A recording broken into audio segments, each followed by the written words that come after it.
As you know, my name is Joan Adler, as Lisa has told you, and I'm the historian for this wonderful family. It's really, truly an amazing family, an honor and a privilege to work with all these people and to study their history. But just to put it in perspective, as Lisa said, it's also the family that owned Macy's, and many, many more. I always say that one because that's something that everybody seems to know. It's also the family of Isidor Straus. Isidor and his wife Ida are the people who went down on Titanic, and most people know that story, so that's a good thing to tell you about. But it is not the family of Levi Strauss, the man who's credited with inventing jeans. And I am not a Strauss, even though I know more about them than they do. So I'm going to ask you all to hold your comments and questions till the end of my talk, just in the interest of time, unless something I'm saying isn't clear. And also, because everybody is carrying a phone, if you haven't already done so, please silence your phone. Okay, so let's begin.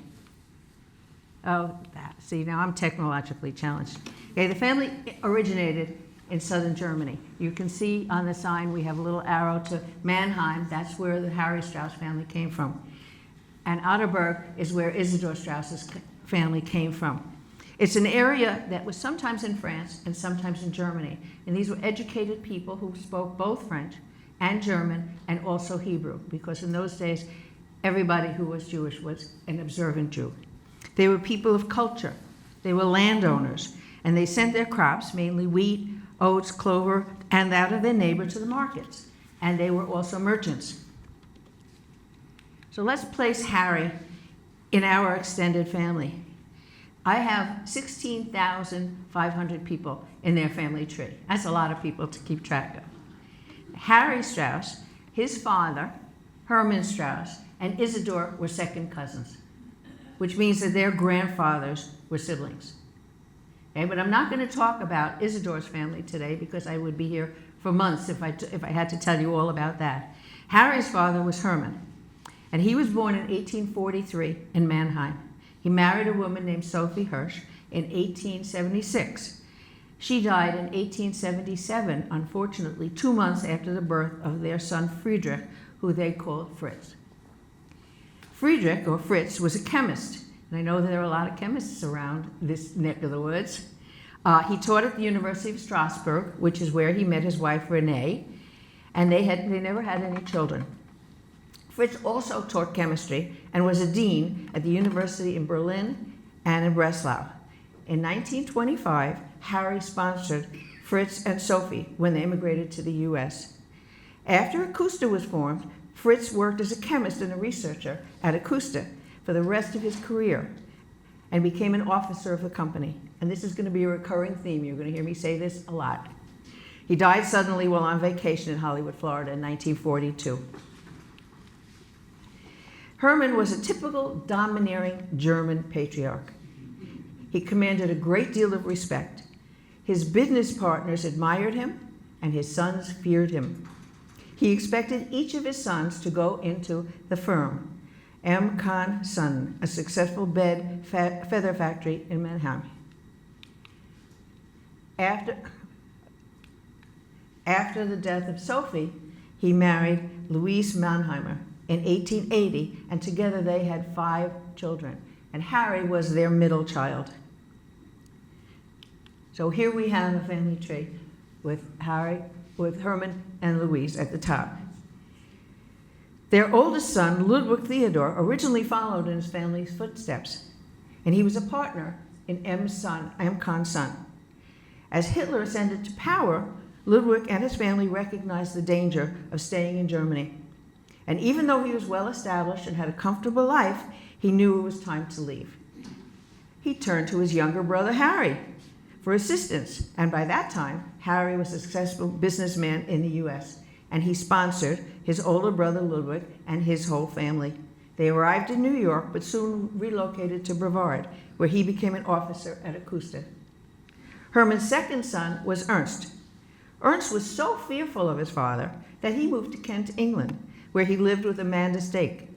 Their daughter was 6 years old before Ernst and Amanda married, and he never told his father that he had a wife and child. Can you imagine? Ernst was drafted into the German army during World War I. And he fell on the heights of Loretto on May 23rd, 1916, on his very first day of service. Now I'm going to skip over Harry, the middle son, because we'll spend the most time on him. So let's move on to Franz. He was the fourth son. And like his brother, he went to England to escape his father's domination. And he lived in London, where he married Lisa Horland. Franz fell in Flanders during World War I on June 14, 1918. And after the war, Lisa and their children moved to Stockholm in Sweden, and they settled there. In December 1918, Margarita, who was always called Greta, the fifth child and the only daughter of Herman and Louise, married Gustav Baldorf, an engineer. And Gustav died in 1935. The couple had two children, Anne-Marie and Gunther. Anne-Marie immigrated to the United States in 1934 when she was 14, and she lived with Uncle Harry and Aunt Martha during her high school years. When she completed high school, she married Robert Crystal in 1938. And as the situation for Jews in Germany deteriorated, Greta and her son, Gunther, received their affidavits to immigrate. Guess who? From Harry. They arrived in New York on the Queen Mary in September of '38. Greta's son, Gunther, received a Doctorate of Science degree in chemical engineering from MIT in Cambridge. He worked at Ecusta and made important contributions to it during his time. So here we have an image of the 5 children of Herman and Louise. And I was commenting to somebody that if you look closely, you'll notice that there's a very similar hairline to most of the male Strauses. So now we're going to turn to Hans, who was Hans Hermann for a long time. He was born in Mannheim in 1884, and if you look on the left, that's his birth record. And it says in German that he was born January 9th, 1884, to Hermann Straus and Louise née Mannheimer.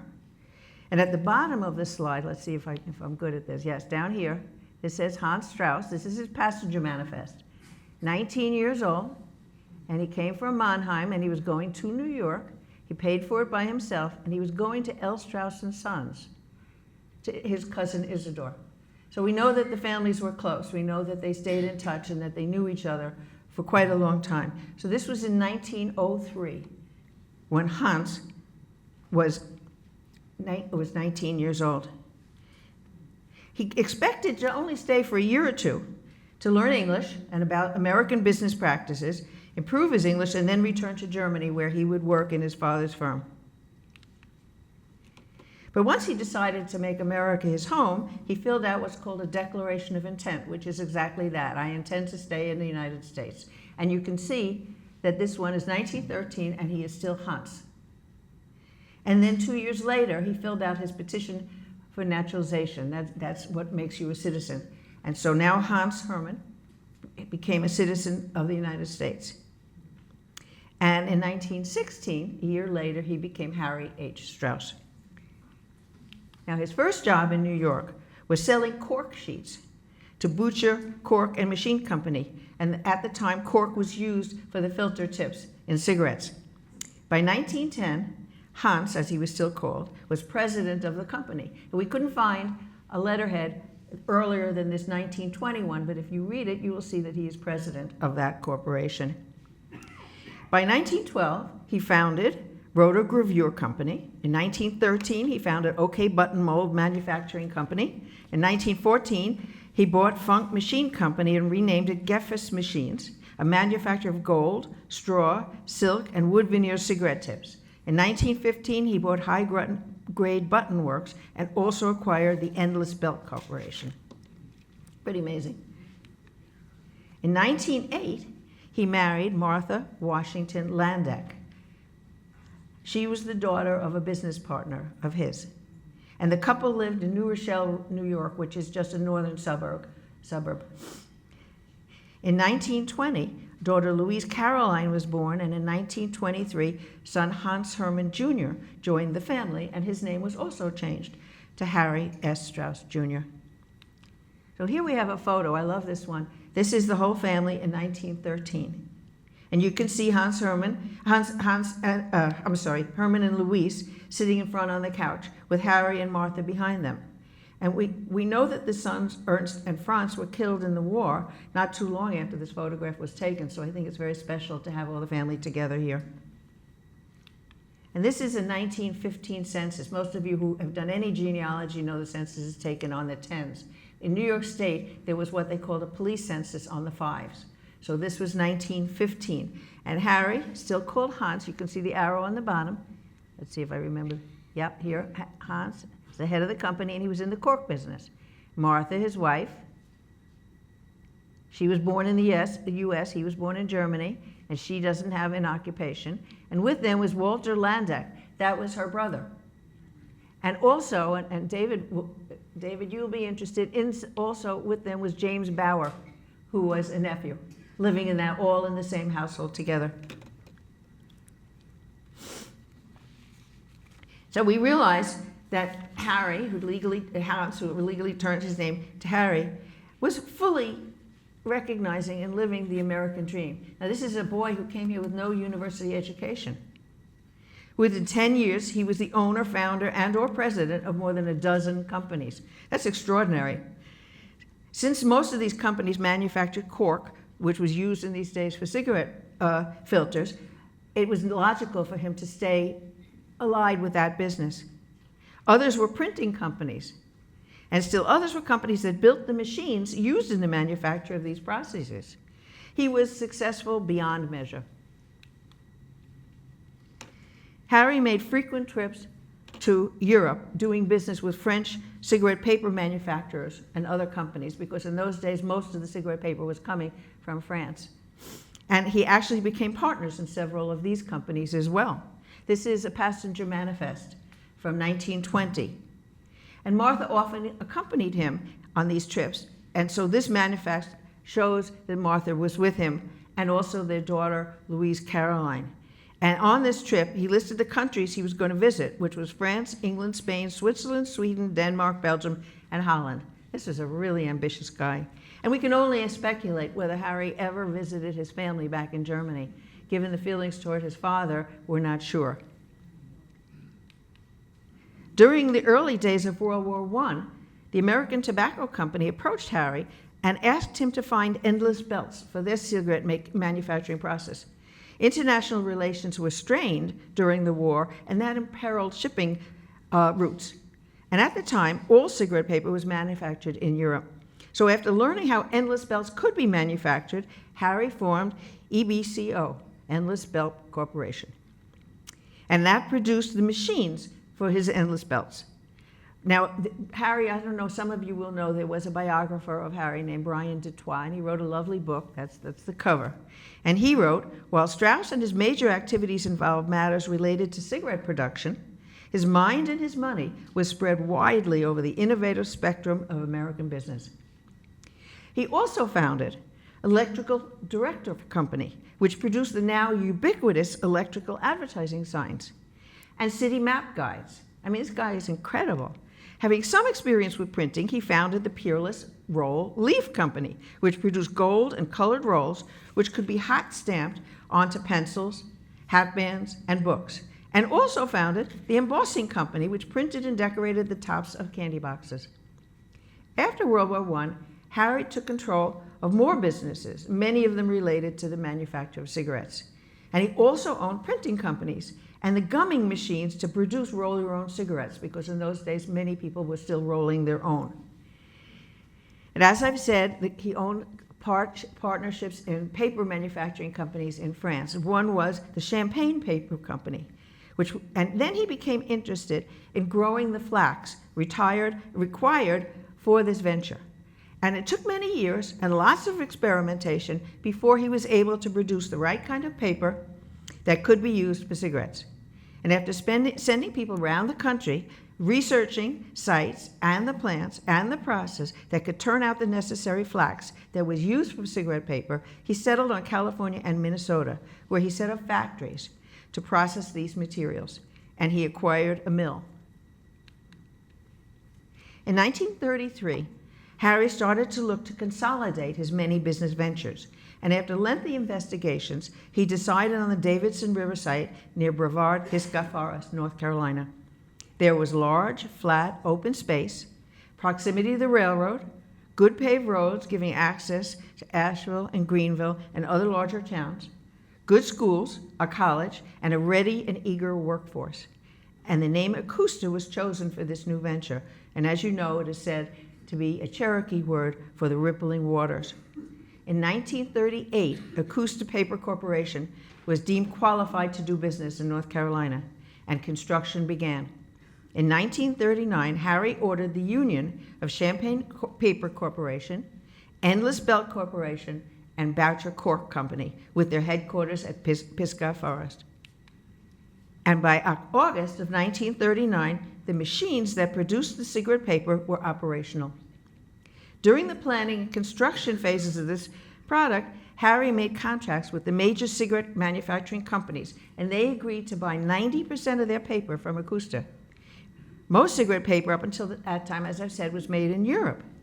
And just as Ecusta was becoming fully operational, the beginning of World War II disrupted the transportation of papers to this country from Europe.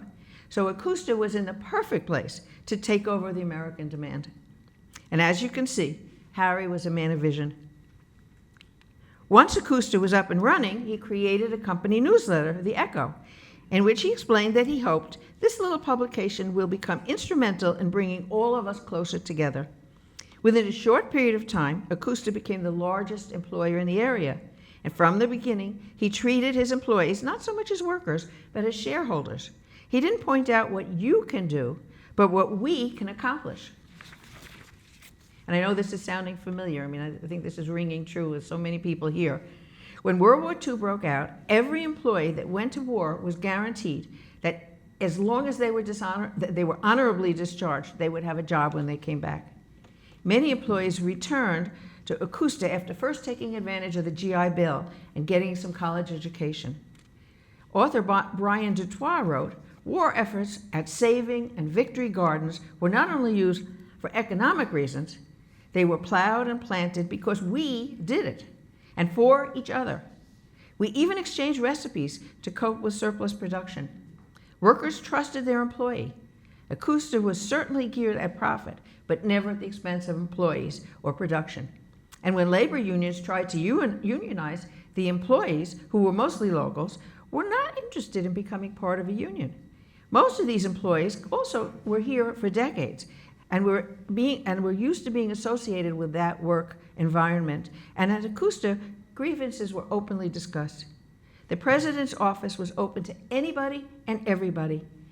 Employees were sure of their jobs, even if they had to be moved around to related jobs. And so whenever union organizers came to Ecusta, they were consistently voted down.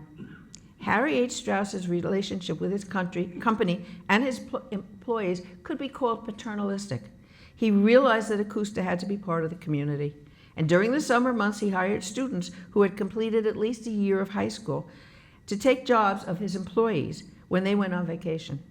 And the students worked for entry-level wages, which was unusual at that time, doing the same jobs as the regular employees. And he felt that this would give the students real-world work experience, even if they didn't come to Ecusta to work after their schooling was done.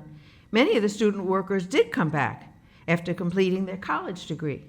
The program gave his employees a peace of mind to go on vacation, knowing their job was covered during their absence. And it also provided coverage at the plant when many of his employees were gone at the same time. Harry raised and contributed funds for Harry bought a camp so that his employees and the children would have ample outdoor recreation. Formerly called Camp Sapphire, it was later renamed Camp Straus to honor Harry and his enormous generosity to his employees. Just about everyone I've spoken with has mentioned this wonderful camp. He raised and contributed funds for the erection of a community hospital. He created an orchestra, a band, a choral group, and organized softball, tennis, and bowling teams. He donated $10,000 every year to help keep the local college solvent. Straus wanted his employees to not only work together, but also to play together. And he understood the need to feel part of the community. And clearly that worked. When I talked to all of you, he knew what he was doing. In June of 1947, North Carolina State College at Raleigh conferred the honorary degree of Doctor of Engineering to Harry H. Straus, and the Chancellor read the citation.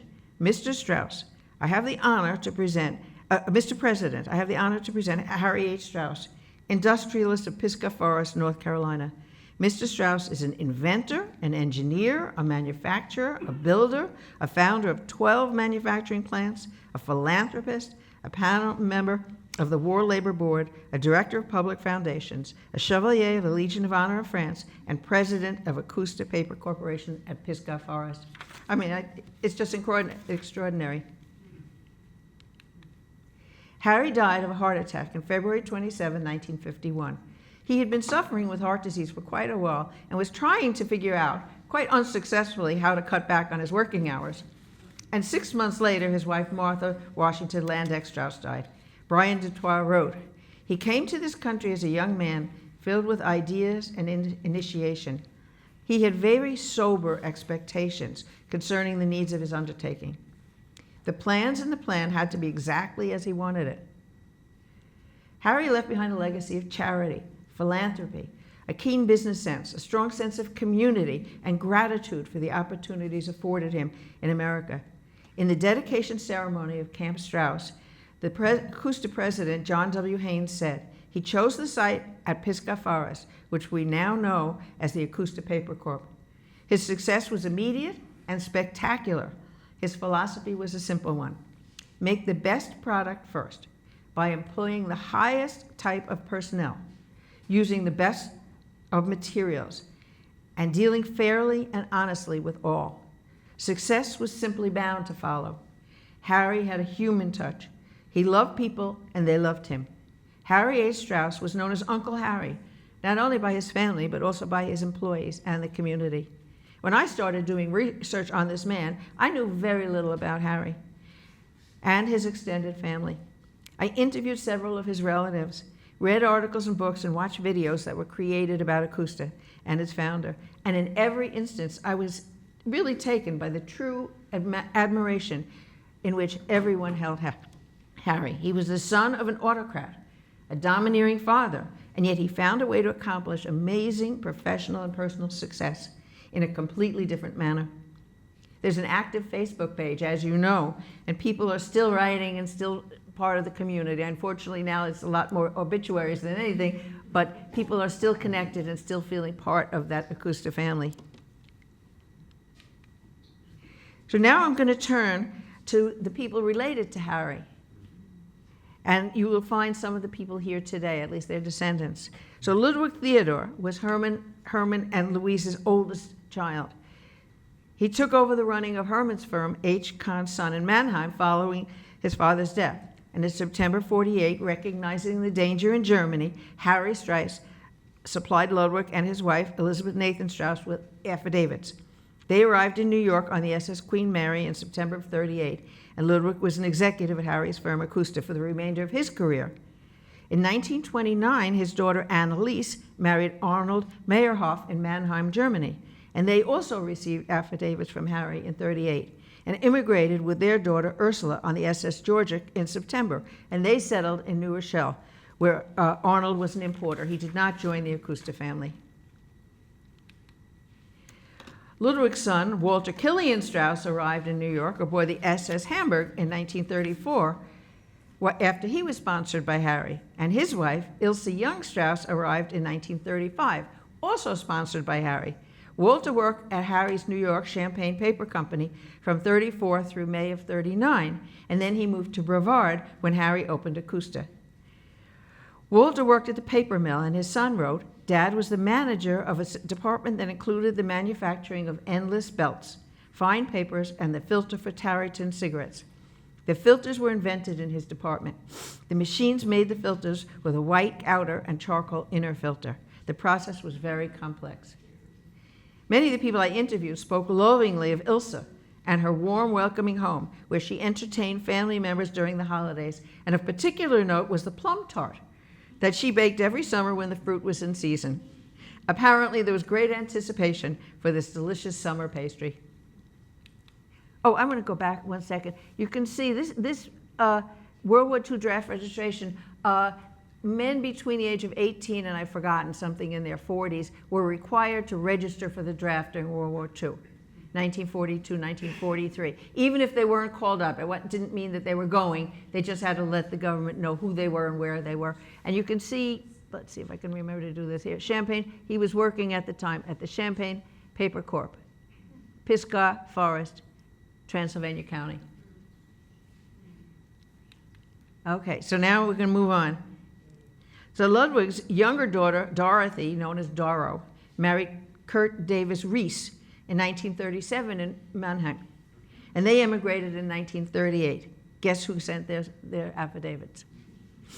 And they immediately changed their surname to Rice. They remained in the New York area where Kurt was a manufacturer's representative with a cigar company. And in later years, they moved to Brattleboro, Vermont. And what was interesting to me is that she lived in a very, very small home for senior citizens after her husband died. And lo and behold, Nathan Straus III also lived there. And they did not know each other, but somehow in conversation, they discovered that they were cousins. And as many times as I explained it, they never could get it, how they were cousins. But they were both thrilled, and this was a really tiny little old senior citizen home in Brattleboro, Vermont. And it always tickled me that two Strauses would wind up there after all those years. Carl Hermann was Ludwig's youngest son. And in 1936, at the age of 15, he received his affidavit from Harry. Carl said that after graduating from high school and secretarial school, he was ordered to North Carolina, where he did secretarial work at two of Ecusta's manufacturing divisions. And when World War II broke out, he tried to volunteer for service in the armed forces, but he was rejected because he was an enemy alien. And so after becoming a U.S. citizen, Carl was drafted. And because he spoke German and understood the customs and the culture, he had the unusual opportunities. He made investigations that resulted in the removal of Nazis from all over Germany. And then in 1946, after returning to the U.S., he took advantage of the GI Bill and attended college and law school. Harry, who never attended college himself, didn't think Carl needed to have a degree to return to work at Ecusta.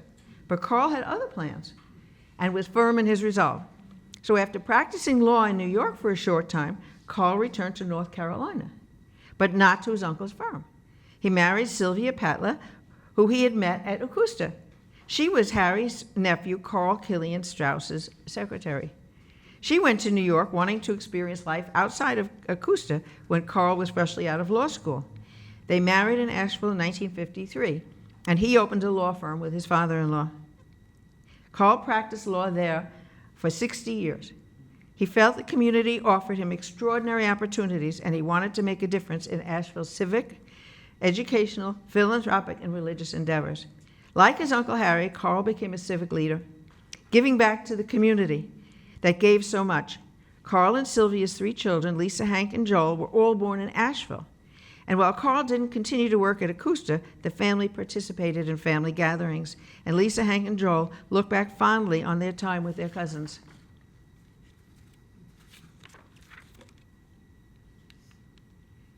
Okay, Harry Straus's sister was Greta, who was married to Gunther Baldauf in 1918.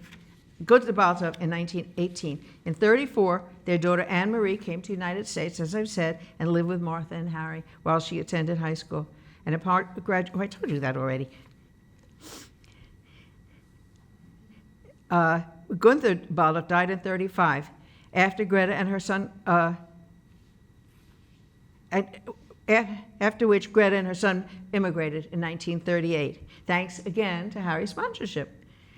Harry persuaded Gunther to study chemical engineering rather than mechanical engineering, his father's profession, expecting that Gunther would work at Ecusta after completing his education. Gunther attended MIT, graduating in 1944. And after graduation, and 2 days later receiving his U.S. citizenship, he was drafted in the Army. He served in Chemical Warfare Division in Maryland. And after being released from the military, he returned to MIT, where he got a master's degree and a PhD.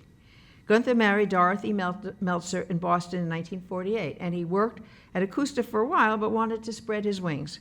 So the family moved to Kalamazoo, Michigan, where he worked with the Allied Paper Company, but still in that same field.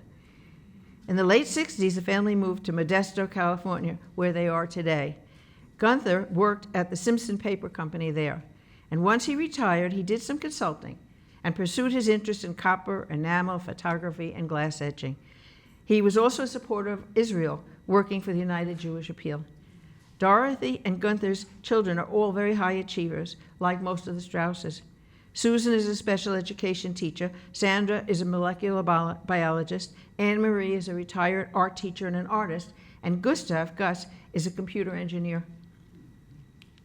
So now we turn to Hans Goldberger, who became John in his country. He was a first cousin to Harry. He was born in Vienna, and he lived in Palestine for 4 years, bringing Jews in. And then he went back to Vienna. And in 1937, he realized he needed to get out of Germany. And guess what? Harry sponsored him.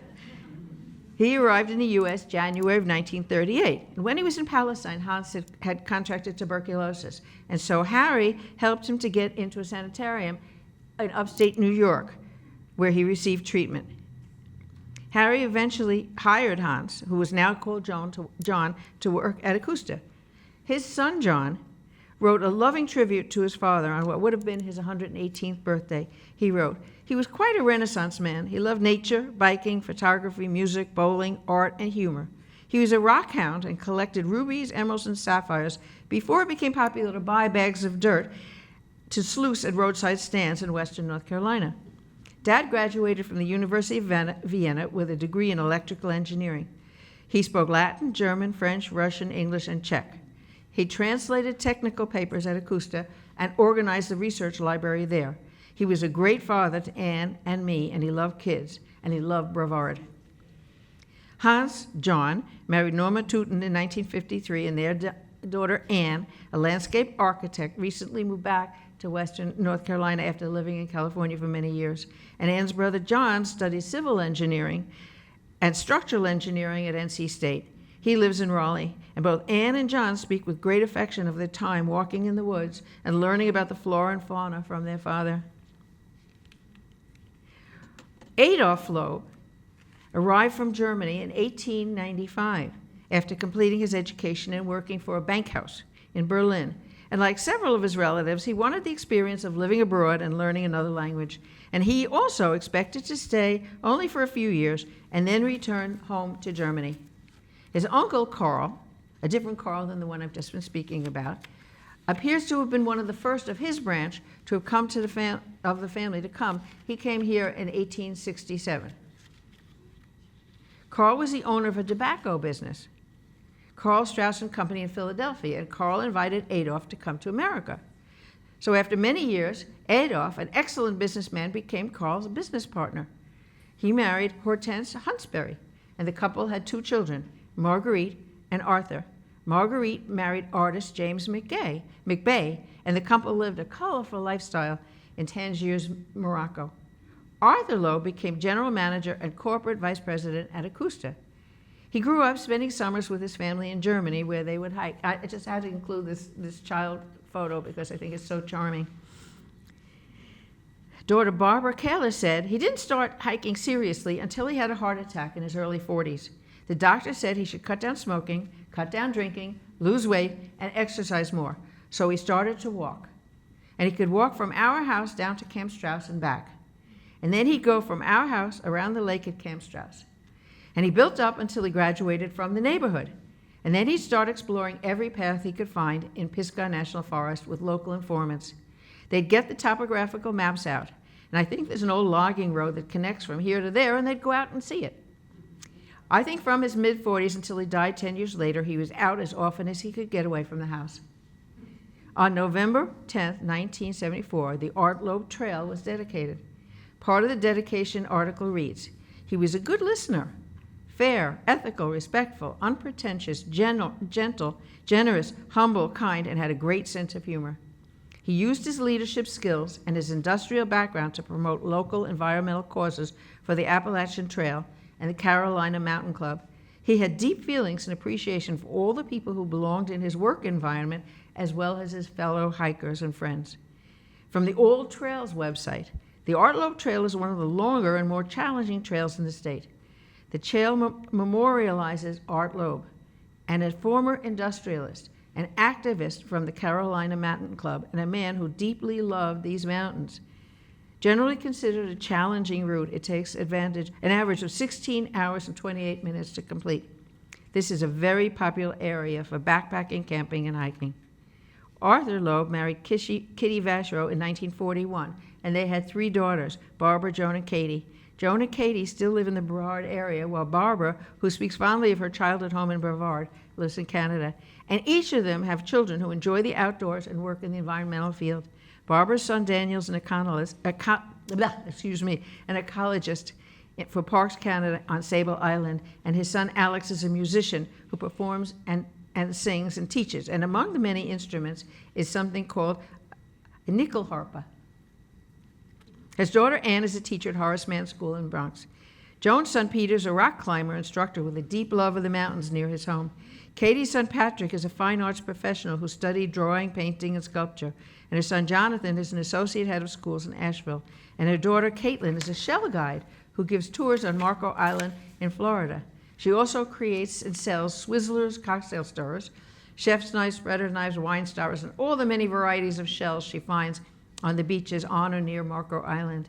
Surely this passion for nature and the environment and for art and music and education were instilled in them by their parents and their grandparents.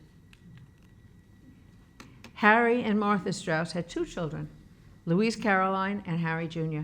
Louise married Arthur King, an advertising manager who worked in the fine paper division at Ecusta, and the couple remained in North Carolina until Harry died. Then they moved to Rye, New York, and their son Thomas remembers his grandfather as a kind and interesting man who spent hours with Tom tinkering in his garage. Tom said he went to school in Asheville, but then, sometime during high school, his family moved back to New York. As a child, he remembered visiting Harry in Westchester County, where Harry and Martha had a big house. Tom went to Boston University, got a degree in engineering, and then Boston College for an MBA. And he worked at Lehman Brothers, Merrill Lynch, and several other firms doing research and analysis. And he's retired now, but his wife and Catherine, his wife, built a home in upstate New York in the Adirondacks, perhaps following in the family's love of nature. Harry and Martha's son, Harry Jr., married Betty Bridges in 1949, and all 4 of their sons, Harry III, David, Christopher, and Peter, were born in Asheville. Harry Sr., David's grandfather, died before he was born. But he had lots of stories about him from family members, and he said his grandparents built a beautiful home in Biltmore Forest, which is still there. It's a suburb of Asheville. There were 4 lots together on Forest Road in Biltmore Forest. 2 went to Roger and Louise, and 2 went to Harry and Straus. Thomas King, son of Caroline, said, "My parents built a home there, and that's where we grew up. Roger just left his empty. We loved that area as kids because it had a stream running through it, and there was dense woods there that we played in all the time." David's mother was Catholic, and she sent the boys to Catholic school, and their cousin Tom King also attended Gibbons Hall with them. David's family moved to Bethesda in Maryland in 1966, and he began high school there. He believes his mom was not happy in Asheville and wanted to move to a larger city, and also one where she had many friends. David and his family love hiking. They have a second home not far from Brevard, and he told me his family loves to hike in all the national parks. While he maintains a home in Bethesda, he's back in the Brevard area often. Straus family members are high-achieving people. They're engineers, chemists, physicists, university professors, lawyers, executive, medical doctors, and biomedical researchers. There are several who hold doctorates in more than one discipline. Many people are artistic. Others are environmentalists long before it was common. Family members lived in Brevard, Biltmore Forest, Asheville, and Pisgah Forest before some of them left the area. But even those who left look back fondly on their days in the Brevard area. One common thread in my conversation with family members is the wonderful experiences everyone had at Camp Straus. Everyone talked about the camp and how wonderful it was to spend time there. It seems to have been the center of family and friends activities. Harry bought Camp Sapphire for his employees, and it was later renamed Camp Straus in Harry's honor. It had 315 acres and a large lake. Descendant Barbara Loeb-Kaler remembered that there was a cannon on the far side, possibly from World War II. And she said, "There were big picnic grounds with shelters. We swam in the daytime. there was a ball field. And outside of the July 4th festivities, our parents would get together with their friends at the camp for picnics. You'd bring your own food, and there were fireplaces. It was a fabulous place. John Dixon said I was a lifeguard there, to which John Goldberger and Katie Loeb Schwab said, "You taught me how to swim." Clearly, everyone has fond memories of family life at Camp Straus. In the late 1990s, the community of Straus Park was recommissioned at that camp. Its developers state that they wanted to keep the mountain harmony philosophy. They'd kept the original features of the camp, including the lake, the meadows, the hiking trails. And the 315 acres that comprise Camp Straus have been turned into a planned community with homes, shops, large areas dedicated to recreation, including hiking and bike trails. And one real estate brochure states that Straus Park offers the peace and seclusion of a mountain home, along with the convenience of being just minutes from historic downtown Brevard, which features first-rate entertainment, distinctive dining, unique shopping, and endless cultural opportunities. I'm told that the Ecusta families made a point of seeing one another often. The people I interviewed from this article spoke of the holiday cousins gatherings and the fun they had at get-togethers. Barbara Kaler said, "I was thinking today about how much our father looked forward to summers, because Ilsa, Walter Killian Straus's wife, made him a plum tart every year.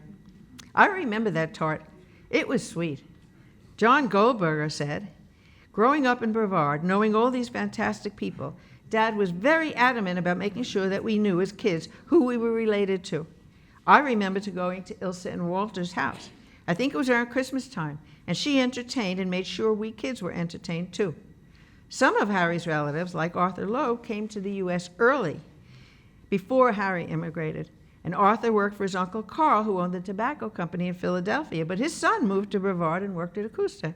And so even though it wasn't necessary to provide an affidavit for him or for any of the Loebs to emigrate, they still wound up working with Harry and living in Western North Carolina. I wondered whether Harry expected all his family members to, especially the ones he sponsored, to work at Ecusta. And my impression is that while it was clear he wanted his family to support his business enterprise, it was not imperative. And when they did so, and there was no ill will toward those who'd made their own way. It's interesting for me to see how many of them who didn't work directly for Harry or for Ecusta were in the tobacco, cigar, or cigarette business nonetheless. For Catherine and for me, it's been exciting to finally come to Brevard and to see the places we've been researching for so many years, and to finally meet the people who have kindly shared their family history and their stories with us. So I want to thank all of you, the family and the community, because it's been such a pleasure to learn all about you and now to share. And now to share all of this. So thank you to Lisa Ford, who invited us, and John Monteith, who worked and all of the people who work so closely to bring us here and to be such wonderful hosts. And thank you also, because I don't see anybody fell asleep. And that's pretty good. So what I think we're going to do is open up the floor to comments and questions. Did you want to bring the mic? Lisa has a mic, and so if you just raise your hand. I thought we'd start with family members, just because. So if there's any family member, maybe you'd all like to just stand one time so we can recognize you. If any Straus family members, you want to just stand up for a sec so we can see how many people came.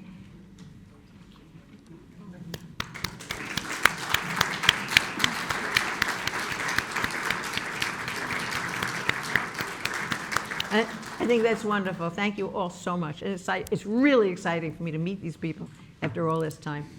So is there anybody in the family who would like to add a story, perhaps, or make a comment? Anybody? Oh, you're all too shy. Anybody in the community who has anything they'd like to say at this point? No, I've never had this happen. We didn't have people who were... Is there somebody back there just had a hand up? So, did you have your hand up?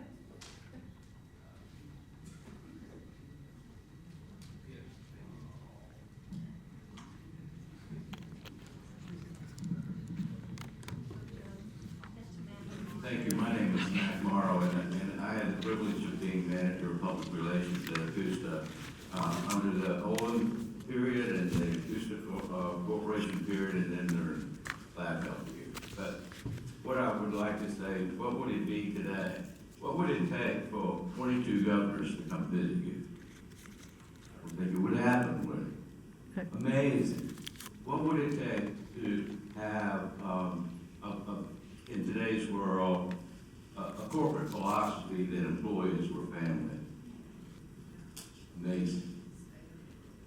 I would like to say that one of the things that Bartolo would do every day was walk through the plant and talk to everybody. Everybody knew it. Everybody knew and respected the corporate leadership.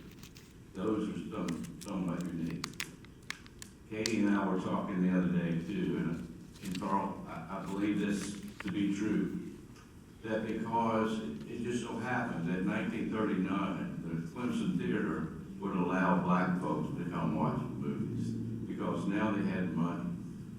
And also, the black men particularly would get positions of responsibility. They would become community influencers.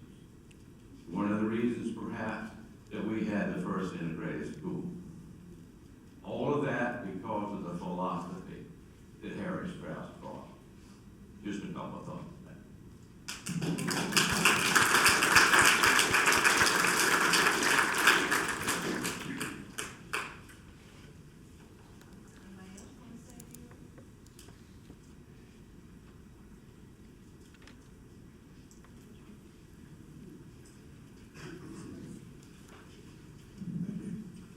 Larry Chapman, I'm a local citizen here, and my fondest memories are up at Peggy Loeb's house in the summer with my wife Jill.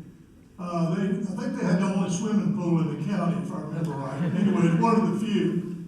And with all the kids from our high school, we'd hang out there in the summer and all that. But Mr. and Mrs. Loeb were dear people.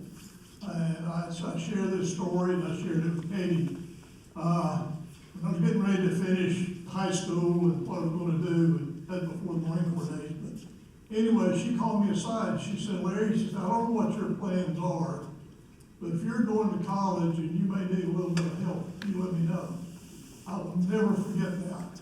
You know, and I didn't have to call on her, thank goodness, but just wonderful people. Mr. Loeb, you know, we'll never forget him. He died way too young. But Katie and the family and all of them just dear friends back in those days, and just a bunch of high school kids hanging out and their parents looking after us. And Katie, I appreciate that. Thank you.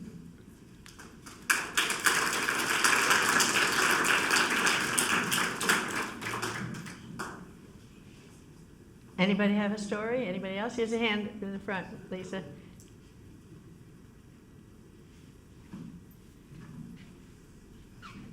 Thank you. I know quite a few of you in here, and had to see everybody.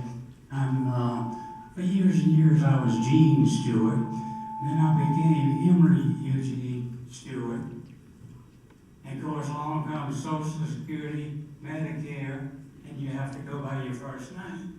Now, actually, that happened to me in 1985 on a show called The Price is Right. And I said, come on down, Emory. Well, I sat there, and I wondered why they picked me, and it was because I had a new perm, my hair was parted in the middle, I had a bright green jacket and bright yellow pants. So when they said the director picking his contestants out of 300 people, he says, what's your name and where you're from? I said, I am Emory Eugene Stewart from Pisgah Forest, NC. So I told Beverly, my wife, of 67 years next month, that I'm going to be a contestant. So anyway, you got to get used to cussing to your name. I'll get to the story about Ecusta. When I got out of college and went to work, I worked for him who had business at Ecusta. And I've been there, I was a textile engineer. I've been there 3 weeks and 3 days. And they said, we need a textile engineer in our cigarette filler development area. I thought a microsecond and knew I could say yes or yes indeed. And I said yes indeed, and shortly thereafter I was working on a piece of equipment, and a salesman said, come on, why don't you take this piece of equipment down to Ecusta? I think they can use that. I said, where's Ecusta? He said, well, it's in western North Carolina.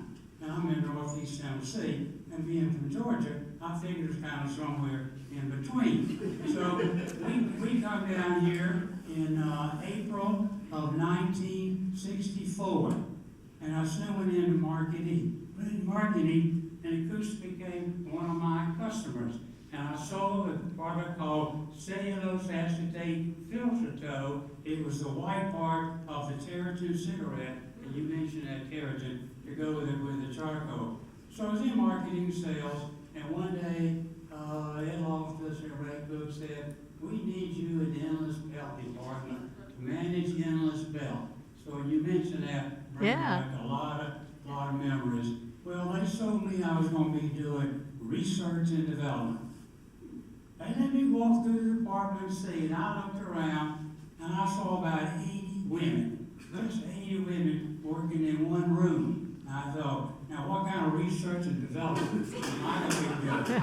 Anyway, I did, and I'll rush right along with this. I did spend a lot of time in Ellisville working on it, long story, and then some time in technical, but the major part of my career was in marketing, tech service, domestic director of sales or domestic tobacco, business manager, etc. And then I did take an early retirement, and then I went to work for another company that supplied a product to the chemical manufacturer at Ecusta. So I had the pleasure of seeing and working with that operation all the way from 1964 until the unfortunate day in which it shut down in August of '02. So a lot of memories. We're still here. I love Pisgah Forest and Brevard. Thank you so much Thank you. for your presentation. Thank you.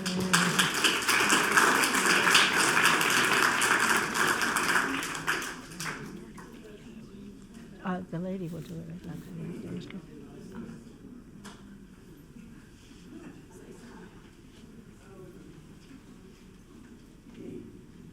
I don't know if I can follow Gene. I wanted to say, just to give you an idea of how much things have changed in life, the Strauses did so much for this community. Every summer day, there were 5 kids in my family.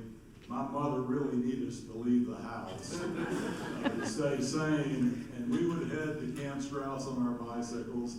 And this is probably a 4-mile ride, wasn't it, Steve? And we'd go out there and spend the entire day, and they wouldn't let us back into the house until it turned dark. So we stayed there most of the day, but it was such a great childhood growing up and being able to go out there and play, see all your friends. And the nice thing about it is the Strauses, it was for old employees, but everybody in the community came, and nobody ever cared. And it really built a great community among the families there. Thank you, Strauses.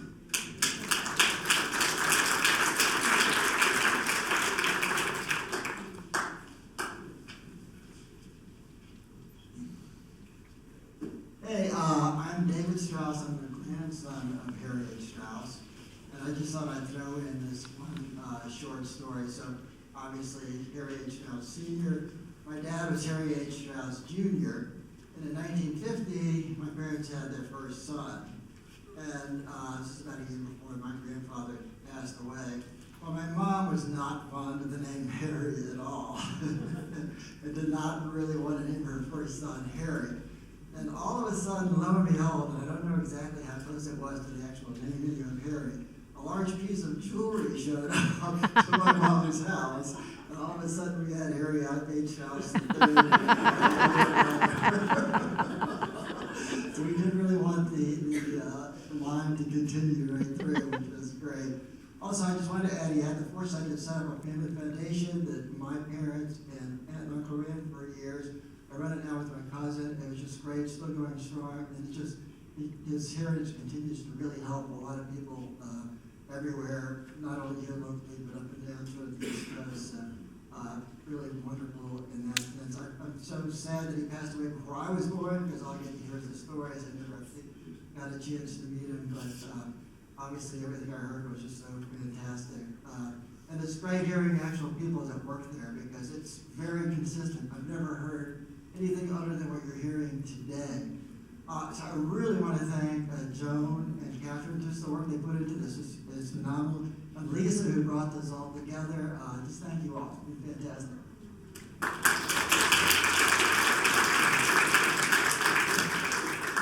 I think I would like to add, we brought our business cards, Catherine and I, and some brochures. So if you'd like to take some, just to remember, but our email address and the website, we have a very robust website that Catherine has developed. We give scholarships to five graduate students who are earning degrees in public service. And the next issue of the newsletter, which comes out at the end of August, will have the essays and the names of the scholarship this year's. We've been doing this for 10 years, and that these young people are extraordinary. I mean, it's really quite amazing. And it's to carry on the Straus legacy in a way. So they're alive and well and still living exemplary lives even at this time. But when you come to a community like this, the feeling is so amazing. It's really, we both come from New York, where people are a little bit more scattered. They don't get that feeling, but it's extraordinary to come here and to see the love that people had for the Straus family, and to see how much they contributed to you, but also how much you contributed back. And I just want to thank you all. It's wonderful. Please take a business card and a brochure if there are any left. Yeah. Do you take personal stories from people that work there as part of your history and all? Sure, absolutely. Write and send Absolutely, send it to us. personal history with them. Absolutely, absolutely. Everything, we take everything. God help us. Yes. Wait, excuse me, wait for Lisa, who will give you the mic so you can.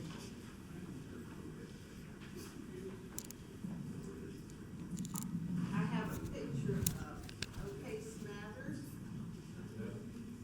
which he was 58 or 59 world champion, and the company purchased all the archery equipment, and he gave free lessons at Camp Straus for every kid in town.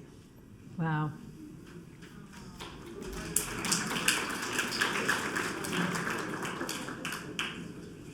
I just want to mention that Straus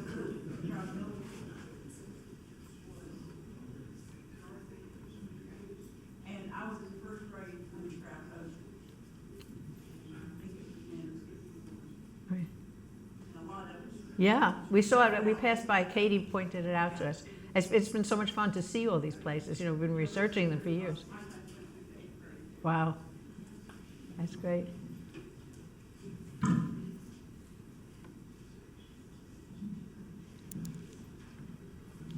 Thank you. I was thinking about Ozzie Smathers before Marcia showed the picture just now. And he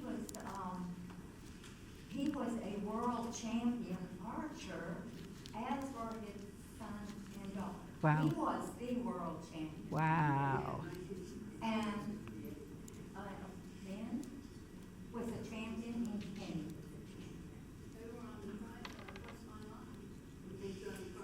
Oh, I remember watching, I remember them being on that, and Mr. Stewart was referring to a TV show, and that started me. Wow. Wow.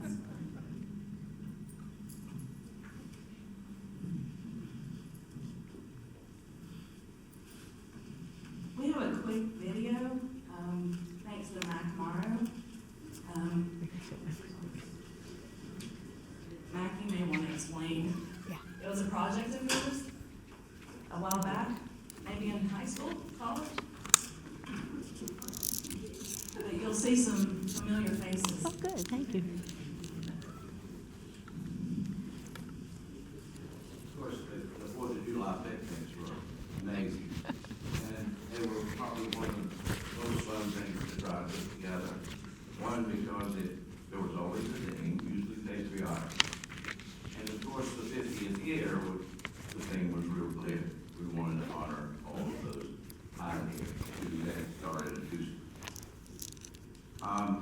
So I was Sergeant Baldwin at the time, said, Mac, we've got to do something, and what do you want to do? So we produced this I wish it became a documentary. It was more just something for the retirees, in the sense that they kept cutting my narrative down and cutting my interviews down. Because he said, they don't have more than 20 minutes time to sort of focus. So anyway, it was shown on the TV. The biggest TV at the time was probably maybe 25-inch TV or something in the tent. We probably had 40 to 50 retirees.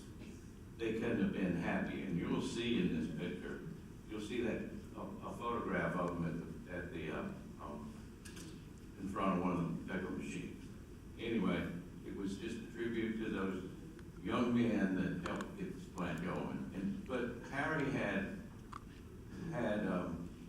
while he was in New York, he would have films taken to give him progress of what was going on in Pisgah Forest. It was in my office I found just all of these neat films actually documented. And who could believe that there would be a film of Harry taking the first roll of paper off the paper machine and it would be in color. 1939. So it was fun.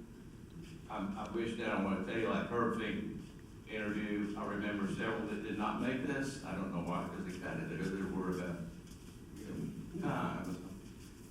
He was Harry's first employee, graduated #1 in his class, Cornell. And anyway, so it's those kinds of things I miss when you see this today.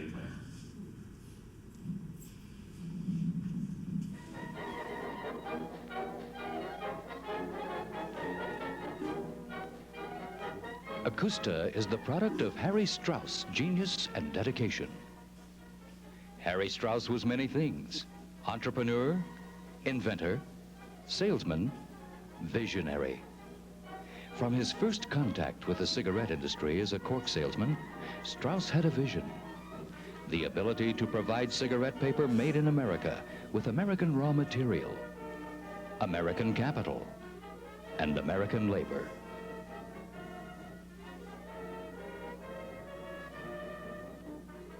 Straus had the experience, inventiveness, and the customers to make it possible. There were 4 requisites needed to fulfill the vision: a suitable site for the factory, financial backing,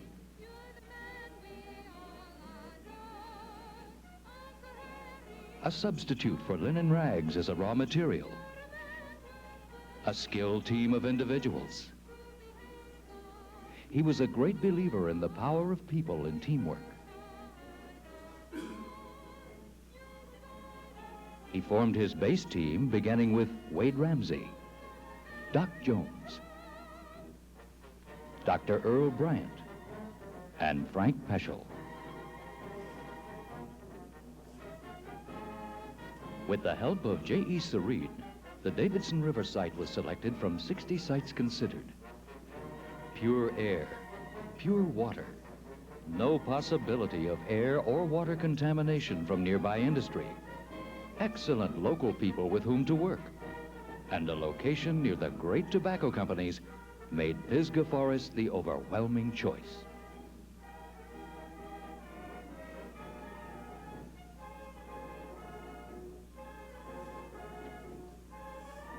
Straus's future customers and his partners would help finance the project: Liggett & Myers, R.J. Reynolds, Lorillard Tobacco, Philip Morris, and a consortium of banks headed by Robert Haynes of Wachovia. The last challenge was more difficult: finding a domestic source of flax suitable for papermaking. First experiments in South Carolina with linen flax failed to solve the problem. Later, research under the direction of Lawrence Dixon culminated in 1937 with the technology for decortication, separating the straw from the shive, a key to making flax a practical source for pulp.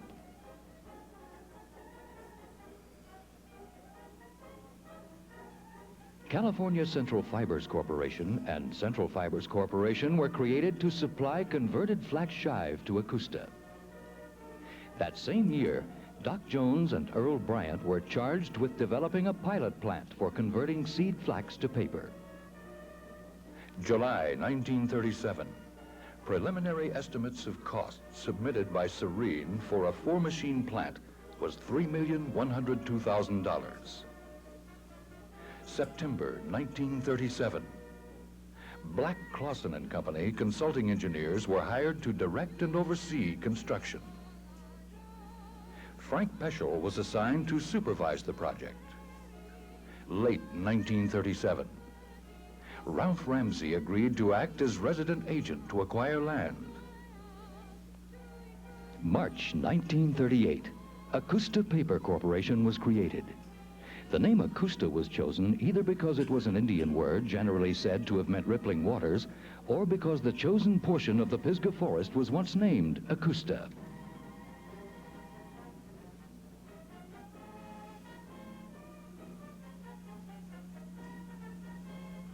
May 5th, 1938. The properties acquired by Ralph Ramsey as agent were deeded to Ecusta.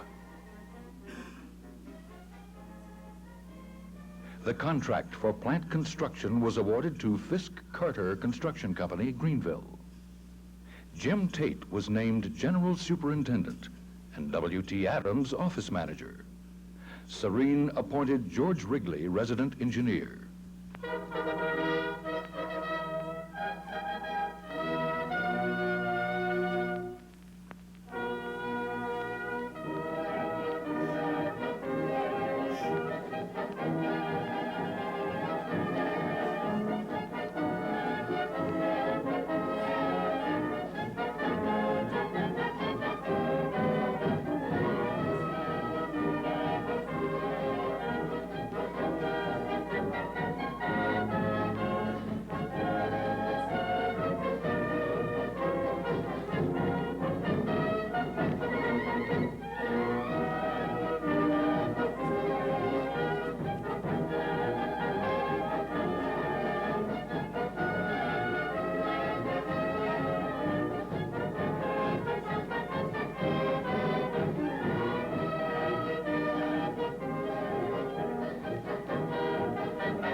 June 14th, 1939, the first whistle blew at the factory.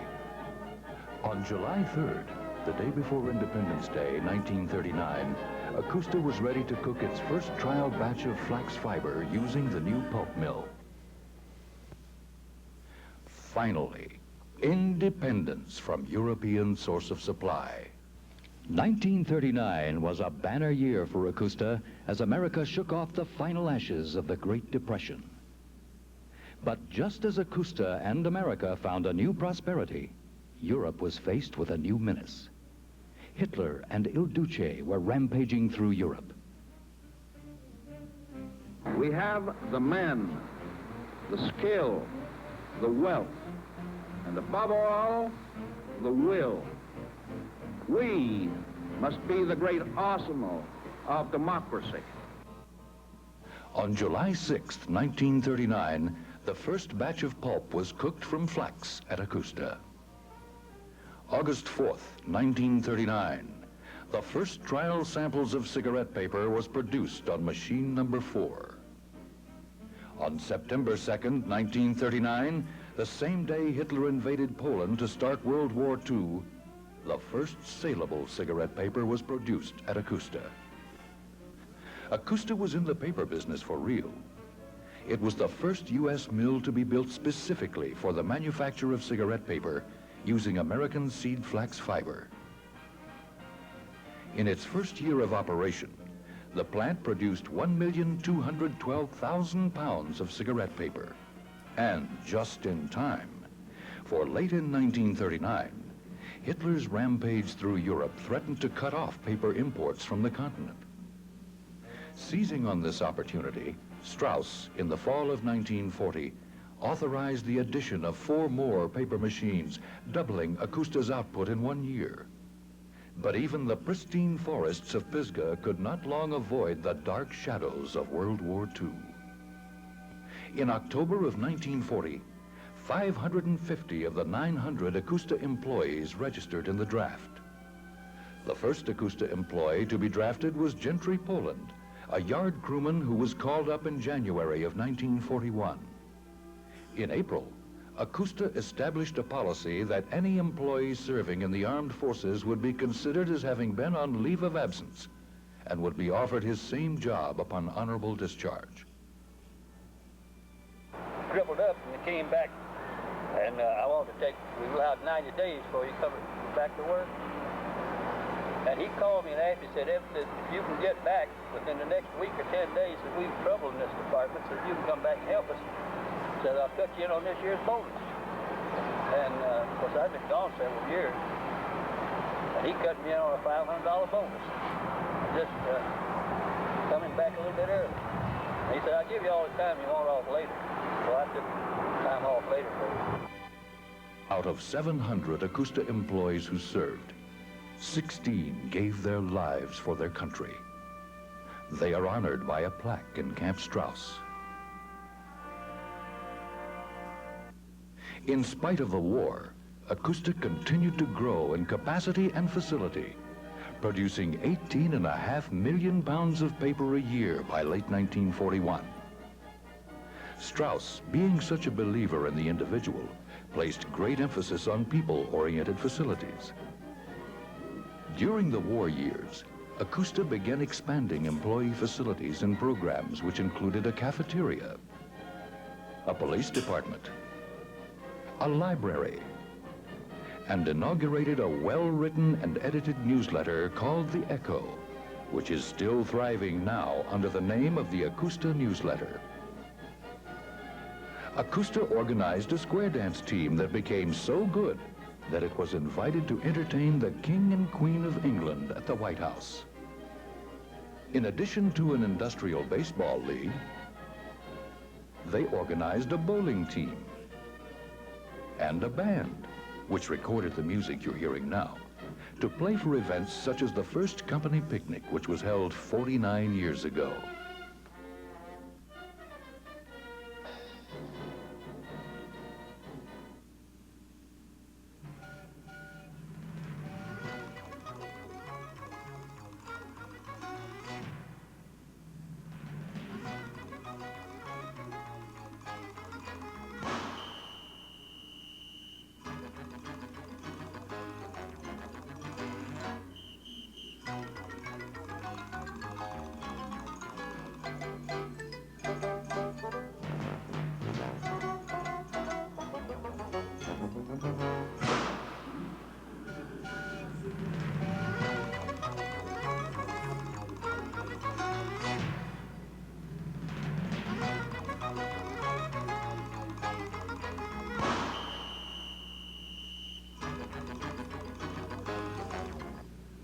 In keeping with wartime conservation, Ecusta established a victory garden, some of the plots still being cultivated today. In 1945, Camp Sapphire, later named Camp Straus, was acquired as a retreat and recreational area for Ecusta employees. Its rustic beauty, cool forests, and recreational facilities remain an important facet of Ecusta employees' lives. In 1946, Harry Straus suffered an apparent heart attack. Even though the seriousness of his illness was not widely known, his financial advisors suggested he consolidate his interests and get his affairs in order. In 1948, Straus became sole owner of Ecusta endless belt, and champagne paper. In April of that same year, John Haynes became a director of Ecusta and helped Straus find a buyer for Ecusta. January 1944. Ecusta employees celebrated Harry Straus's 60th birthday and Mr. and Mrs. Straus's 40th wedding anniversary, the social event of the century.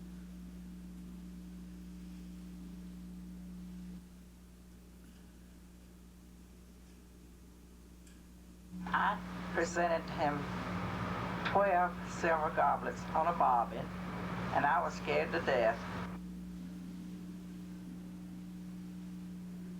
In November of 1949, it was announced that Olin Industries had purchased Ecusta and its companion companies from Harry Straus. Olin, which had acquired licenses to manufacture cellophane from DuPont, was now looking for a site for a new factory. Pisgah Forest was chosen. In 1950, the cellophane plant construction was begun. Harvey Collison was elected vice president of Ecusta. February 11th, 1951 was Ecusta's darkest day.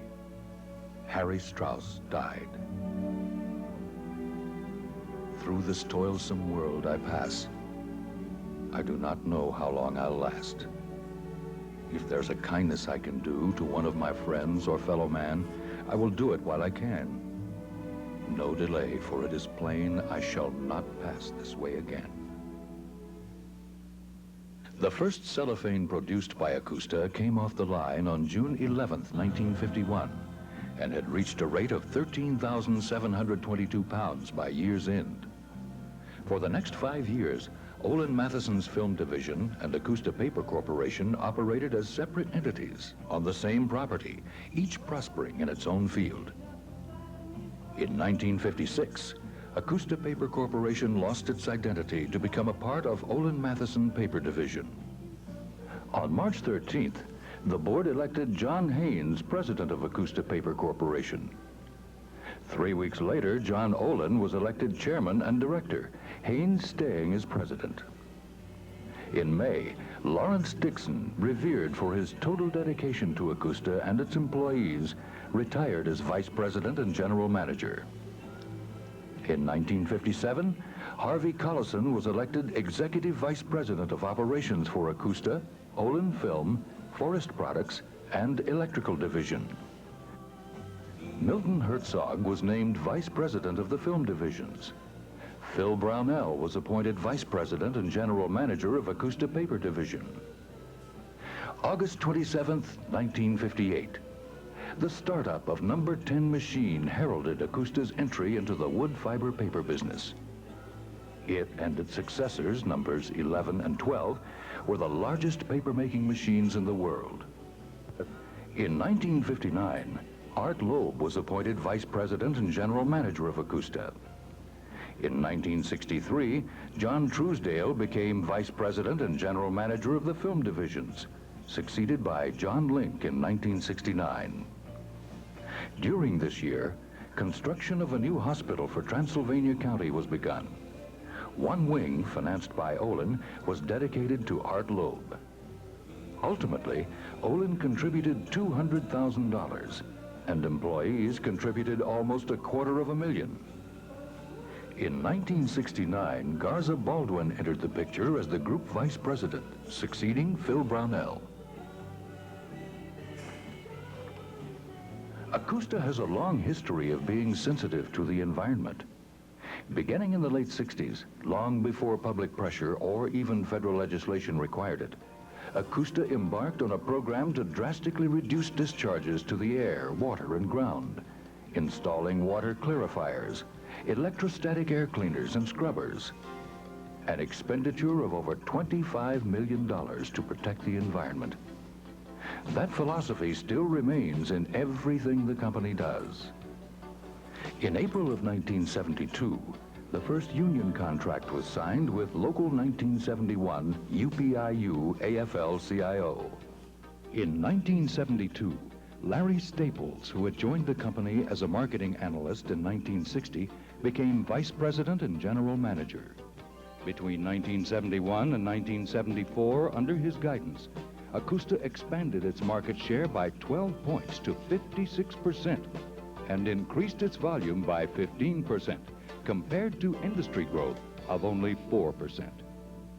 Ecusta gained even more self-sufficiency with the establishment of the Ecusta Fibers operation in 1974, a decorticating facility. In 1976, the operation at Pisgah Forest was renamed Ecusta Paper and Film Group. In 1979, Ecusta became the world's safest paper mill.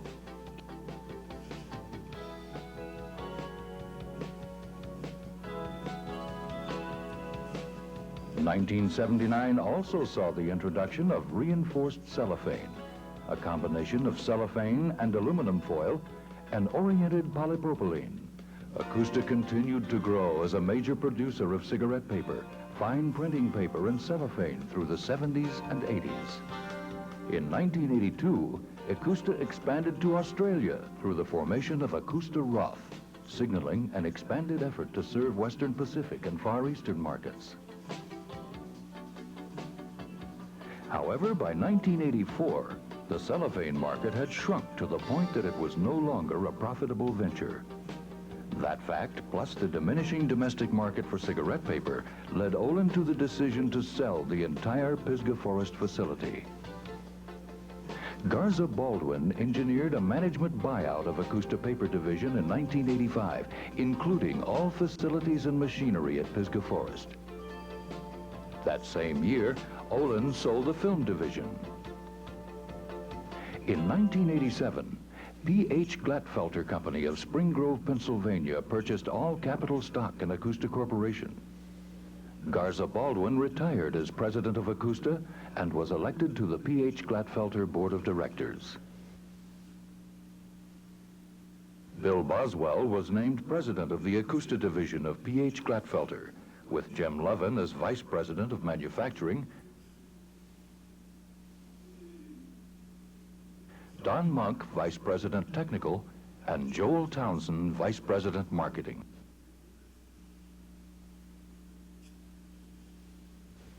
What does the next half-century hold for Ecusta? As you've just seen, Ecusta has had a rich and proud history over the last 50 years. I'm happy to report today that our outlook for the next 50 years is very bright. We have an outstanding organization here on which to build the future, and we will benefit greatly from the tremendous financial and technical resources of our new parent, the P.H. Glatfelter Company. We have experienced great success in the past. We will accept nothing less in the future. Of course, much of our outlook for the future depends on the health of our major markets. The cigarette industry is under attack from many quarters, but the business is healthy, and we expect this market to be good for us for many years to come. Our sales of printing paper and products for international markets are both at record levels this year, and we expect each of these markets to be a strong contributor in the future. We expect, however, that growth for Ecusta must come from the development of new specialty markets. To that end, we have organized a substantial effort to develop new applications for our papers which will reward the demonstrated strength which we have in quality, service, and technology. All of us in the management are confident that if we continue to pursue our philosophy of Ecusta excellence and take exceptional care of our customers, both new and old, our future is limited only by our imagination. Ecusta bore many names, and at one time or another manufactured a variety of products, all the way from belts to electrical systems. But Ecusta never compromised the heritage born of Harry Straus's dedication. Today, like 50 years ago, it is a house of fine craftsmen plying their skills in the intricate process of creating very special American-made flax paper and fine printing papers. And the common philosophy which made Straus and Ecusta prosper still dominates company policy today. No matter how powerful a combination of money, machines, and materials a company may represent, it is a dead and sterile thing without a team of willing, thinking, and articulate people to guide it. That is the legacy of Ecusta, thanks to all of you.